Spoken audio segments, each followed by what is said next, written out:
ఇవాళ మనం రవ్వ కొబ్బరి లడ్డు చేసుకుందాం. వాటికి కావాల్సిన పదార్థాలు ఏంటో చూసేద్దాం. 2 గ్లాసుల రవ్వ, 2 గ్లాసుల షుగర్, 1 గ్లాస్ పచ్చి కొబ్బరి తురుము, జీడిపప్పు, కిస్మిస్. ప్రాసెస్లోకి వెళ్ళిపోదాం. ముందుగా స్టవ్ ఆన్ చేసుకొని బాండి పెట్టుకొని డ్రై ఫ్రూట్స్ వేపుకోవడానికి నెయ్యి వేసుకుందాం. నెయ్యి వేడెక్కిందండి. ఇప్పుడు ఇందులోకి మనము జీడిపప్పుల్ని అలాగే కిస్మిస్ని కూడా వేసేసుకొని ఎర్రగా వేయించుకుందాం. ఇలా ఎర్రగా వేయించుకున్న డ్రై ఫ్రూట్స్ని మనము ఒక ప్లేట్లోకి తీసి పక్కన పెట్టుకుందాం.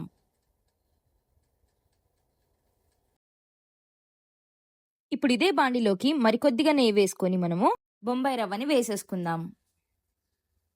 మంచి సువాసన వచ్చేంత వరకు ఎర్రగా వేపేసుకుందామండి. ఇలా ఎర్రగా వేయించుకున్న రవ్వలోకి మరికొద్దిగా నెయ్యి వేసుకొని తురుముకున్న పచ్చి కొబ్బరిని కూడా వేసేసుకొని మరికొద్దిసేపు ఎర్రగా వేపేసుకుందాం. ఇలా రవ్వ కొబ్బరి పొడి వేపేసుకున్నాం కదండి. ఇప్పుడు ఇందులోకి 1 స్పూన్ ఇలాచి పొడి వేసుకొని ఒకసారి కలిపేసి బరకగా మిక్సీ పట్టుకున్న షుగర్ పౌడర్ని ఇలా వేసేసుకుందాం. ఇప్పుడు ఈ మిశ్రమం అంతా కూడా ఒకసారి ఇలా కలిపేద్దామండి. అలానే మనము ముందుగా వేయించి పెట్టుకున్న డ్రై ఫ్రూట్స్ని కూడా ఇందులోకి వేసుకొని అంతా కూడా ఇలా కలిపేసుకుందాం.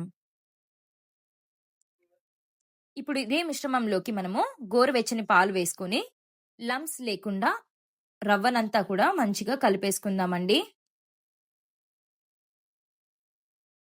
ఇలా కలుపుకున్న మిశ్రమాన్ని ఇప్పుడు మనం చేతికి కాస్త నెయ్యి రాసుకొని లడ్డూలాగా చుట్టేసుకుందాం.